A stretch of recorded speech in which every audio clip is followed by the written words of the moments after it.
بسم اللہ الرحمن الرحیم الصلاۃ والسلام علیک یا رسول اللہ و خاتم النبیین۔ ناظرین کرام، آپ دیکھ رہے ہیں لائیو ڈیجیٹل نیوز کا اپنا پسندیدہ پروگرام ہیلتھ ڈائری، اور میں ہوں آپ کا میزبان سراج الدین امجدی۔ اللہ کریم سے امید ہے آپ جہاں بھی ہوں گے بخیر و عافیت ہوں گے۔ آج کی گفتگو کا آغاز میں کراچی کے ضلع کیماڑی کے حوالے سے شروع کروں گا، جہاں پر گزشتہ 2 ہفتوں کے دوران تقریباً 19 کے قریب اموات ہو چکی ہیں، اور وہ پراسرار بیماری سامنے آئی ہے۔ بخار ہوتا ہے، سانس لینے میں تکلیف ہوتی ہے۔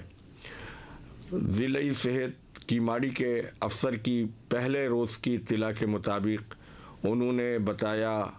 کہ 2 بچوں کی اموات خطرے سے ہوئی، لیکن دوسرے روز تردید آ گئی اور خطرے سے اموات کی تردید کی گئی۔ سوال یہ پیدا ہوتا ہے کہ جب اس قسم کی متنازع اور کنٹروورشل اموات ہو رہی ہیں تو موت کے تعین کے لیے بہت ضروری ہے کہ اس نعش کا پوسٹ مارٹم کیے بغیر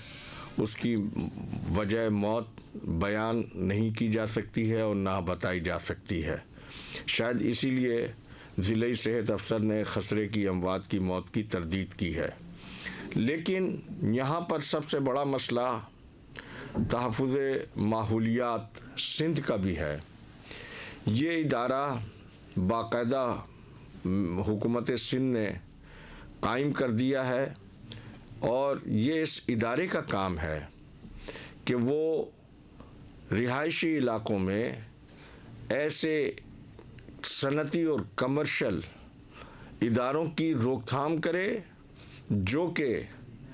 ایسا دھواں یا ایسا فضلہ وہاں سے خارج ہو رہا ہے جو انسانی صحت اور انسانی زندگی کے لیے خطرہ ہے۔ یہ اس ادارے کی ذمہ داری ہے، لیکن اب تک یہ ادارہ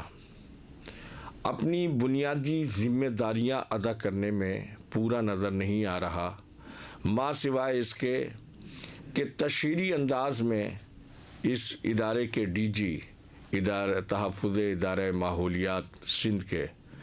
وہ خبروں کے ذریعے کام چلانے کی کوشش کر رہے ہیں، گو کہ یہ واقعہ جو کیماڑی میں رونما ہوا ہے گزشتہ برس بھی ایسی ہی اطلاعات کی بنیاد کے اوپر باقاعدہ یہاں پر کافی خوف و ہراس تھا،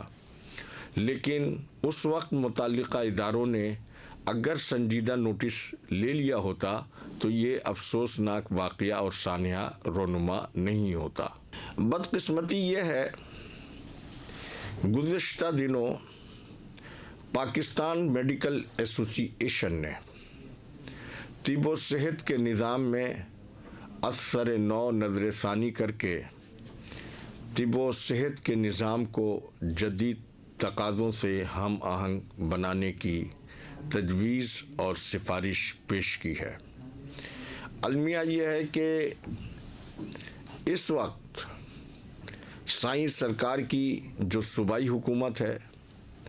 اور وفاق کی جو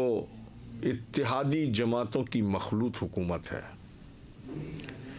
اور اتفاق سے یہ اعزاز بھی پاکستان پیپلز پارٹی کا ہے۔ جب صدر مملکت آصف علی زرداری صاحب تھے تو ان کی صدارت کے عہد میں صحت پالیسی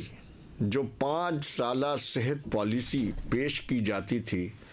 اس کی روایات کو ہی یکسر ختم کر دیا گیا، اور اعجاز جکرانی صاحب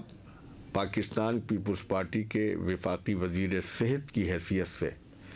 بار بار کے دعووں اور یقین دہانیوں کے باوجود ملک کی قومی صحت پالیسی پیش کرنے میں ناکام رہے۔ اب المیہ یہ ہے کہ ہمارے یہاں چاہے معاملہ قومی صحت کا ہو یا کہ صوبائی صحت کا، اور اب تو صوبے با اختیار ہیں اور صحت کے تمام امور جو ہیں وہ صوبوں کے پاس ہیں، لیکن مجھے افسوس کے ساتھ یہ کہنا پڑتا ہے کہ انسانی صحت اور زندگی کے حوالے سے کوئی بھی 5 سالہ منصوبہ سازی نہ تو وفاق کی جانب سے کرنے کی کوئی روایت اس وقت ملک میں موجود ہے اور نہ ہی صوبے میں موجود ہے، بلکہ مجھے افسوس کے ساتھ یہ کہنا پڑتا ہے کہ ہماری حکومتوں نے محکمہ صحت جیسے ادارے کو، اہم ادارے کو، سوشو اکنامک ادارے کو دہاڑی دار ادارے میں تبدیل کر دیا ہے اور یومیہ اجرت کے حوالے سے یہاں کے ارباب اختیار کام چلانے کی کوشش کرتے ہیں، جس کی وجہ سے نہ صرف علاج معالجے کا نظام درہم برہم نظر آتا ہے، بلکہ اس کے ساتھ ساتھ جو طبی تعلیم کا نظام ہے وہ بھی اطمینان بخش اس لیے نہیں ہے کہ ماہرین صحت اور خاص طور کے اوپر پاکستان میڈیکل ایسوسی ایشن کی جانب سے، پاکستان میڈیکل ایسوسی ایشن یہ ڈاکٹروں کی وہ پروفیشنل آرگنائزیشن ہے جس نے اپنے قیام سے لے کر آج تک ہمیشہ ڈاکٹروں کے مسائل کے ساتھ ساتھ مریضوں کے مفادات اور ان کی سہولیات جو کہ ڈاکٹروں کے فرائض میں شامل ہے، انہوں نے اس پر بھی آواز اٹھائی اور اس پر بھی سفارشات اور تجاویز پیش کی۔ پاکستان میڈیکل ایسوسی ایشن سمیت جو لوگ بھی طب کی تعلیم سے وابستہ ہیں، جو کیریکولم ہمارے میڈیکل کالجز میں اس وقت پڑھایا جا رہا ہے، اس پر نہ صرف نظر ثانی کی ضرورت ہے، بلکہ جو تربیتی طور طریقے ہیں اس میں بھی بہت ساری اہم تبدیلیوں کی ضرورت ہے۔ اور جبکہ دنیا میں علاج معالجے کا نظام، ریڈیالوجی سسٹم اور طبی مشینی سسٹم کی طرف منتقل ہو رہا ہے، اس حوالے سے تو از حد یہ ضروری ہے، لیکن المیہ یہ ہے کہ ہمارے قومی سیاستدان وزارت صحت اور محکمہ صحت کو بڑی چاہ کے ساتھ اپنے قبضہ قدرت میں رکھنا چاہتے ہیں۔ اس کی وجہ یہ نہیں ہے کہ اس محکمے کو وہ اپنے قبضہ قدرت میں رکھ کر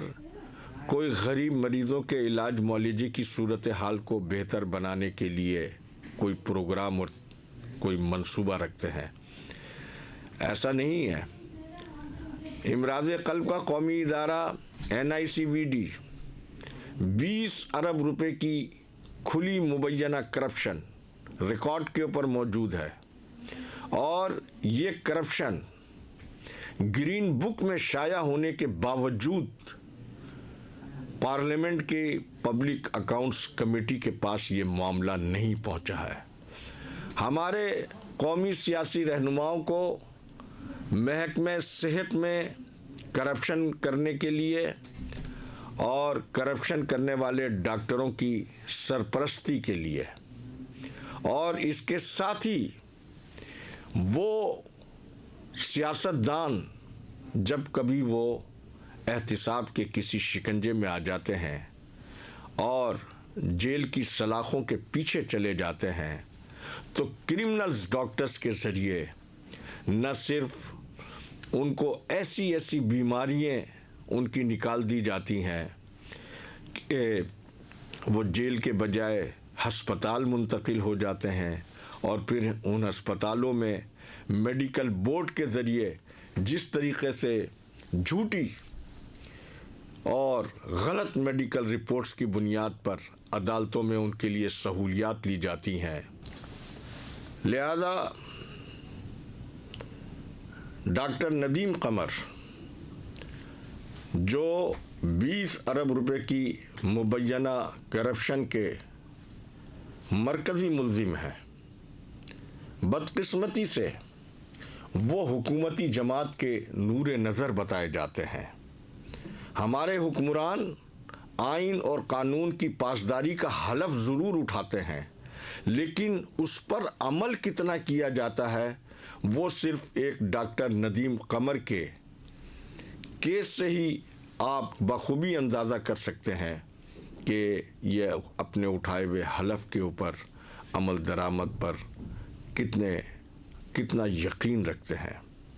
آئین اور قانون کی حکمرانی ہمارے ملک میں صرف زبانی جمع خرچ تک ہے۔